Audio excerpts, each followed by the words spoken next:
Peter Delpenning here with USA teammates. Smit Patel was player of the match in USA's 50-run win over Canada for his 70, the top score in USA's innings, and then Shadley and Schalkwyk, who took 4 for 20 to help bowl Canada out for 225 in the victory. Congratulations on the win and the performance, both you guys.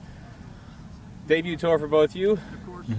Smit, you've been mighty impressive. 2 half-centuries in 3 innings. What's been the key to your success? I've kept it very simple, just watch the ball and play the ball, just react and not think anything differently. So that's what I've been trying, and that's what the plan is. You make it sound so easy. Make it look so easy. Is it really that easy? Just having a clear mind? Yes, absolutely. I mean, the wickets have been difficult, so I try not to complicate things. If I see the ball in my areas, or if the ball in my strength, I'll go for it, and that's what I've been trying in all the 3 games. Shadley, for you, I think everybody who watched the game a couple of days ago saw your performance, and I know you weren't quite thrilled with how that turned out, more than anybody perhaps. How were you able to put that in the rearview mirror so quickly and come out today and bowl the way you did? I know that performance was more to do with the bat a couple days ago, but here, oftentimes the 2 are linked, and you looked like, again, similar to Smit, you had a very clear head and a clear mind as you came out today and did what you did, starting off the first spell, 2 for 5 and 5 overs, which was quite impressive, and then quite got the tail the way you did. Why were you able to do that today, especially from a mental side, to block out what happened a couple days ago? I think it's motivation. I think the games you struggle with sometimes, especially the last game, when I say struggle, sort of don't close off a game. It motivates you to do better. The nice thing about cricket, it's sort of rewarding. It rewards hard work in the end of the day. And I think I was on the lucky side today, and it's nice to be on the lucky side. You still try and be there mentally. You, as a player, you take a day maybe to get over it, or to get used to the feeling, but you let it motivate you definitely. I think in South Africa we used to be harsh on ourselves when we don't go well, but make sure we bounce back, and that's what it's always been for us. You say lucky, but one of the favorite sayings I've learned over the years is the harder you work, the luckier you get, and sometimes you make your own luck through all of that attrition that goes on before you take the field. And for you, Smit, in particular, the hard work that you've had to put in, first to get your name on the radar after coming to the U.S., but then your car accident, it's been well publicized what you've had to go through off the field to get back to where you are. What has been the hardest part of this journey for you to be able to work back to get here and perform, just literally just to take the field? I think I had a goal in my life to play international cricket since childhood, and I played under 19 World Cup in 2012, and I couldn't make to the Indian international side. So I moved to USA in search of that opportunity. And after the accident, I mean, it was definitely very tough, very tough to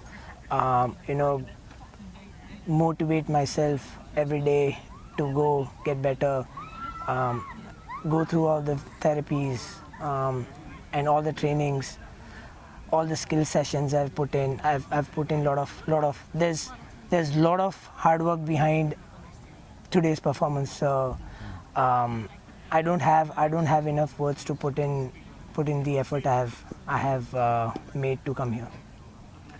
Shadley, for you, before I get to you, kind of in a similar question, just to see Smit and what he's done. You said you used the word motivation. When you see somebody work as hard as he has, what does it do for you in terms of how you prepare yourself when you see somebody like Smit who's gone through what he has to try and get to where he is in terms of the knock-on effect it has on other teammates like yourself? I think it's an amazing story. I don't know if everyone knows it, but the story itself, and to come back from something that's sort of was life-threatening at the stage, but to bounce back and to make a debut and to play so well for your country that you're now adopted country, it's a beautiful journey. I think everyone takes time to read the story or understand the story, what what it takes behind the scenes and how it gets you motivated when you just get a small taste of it. I think even when you don't get a taste of it and you see guys like Smit doing it behind the scenes, and it sort of motivates you as a cricketer. I think everyone goes through niggles, through tough times in cricket, but when you have stories like Smit's and you look back and you sort of like, oh, my journey's not that bad or not that tough. Everyone's got their own giants that they face, but I mean, when you see someone like Smit taking down a massive giant like that and coming out and producing results like his, it can only be motivation to everyone. And just for you, again, not exactly the same in terms of some of the adversity that Smit has had, but and you do have the shared experience of moving to a different country. It's not easy on and off the field, especially when you both moved. It was basically right in the middle of COVID or just after COVID. There's a lot of things happening in the world that had nothing to do with cricket that made it extra challenging for you. To come to Seattle, to adjust to a new environment, and especially not to make you feel old, but no, you can't say it. Debuting at 35, again, you're at a different stage of your career than a lot of other guys, and some people could say, oh, I've achieved a lot in life, I don't need to keep pushing myself. But for you to do that hard work, to make your debut, and to contribute, what are the things that you've experienced that keep you challenged on and off the field to be able to want to contribute? I think you have to be hungry to play. I think as soon as that hunger in the belly sort of starts dying down, I personally think you look at retirement.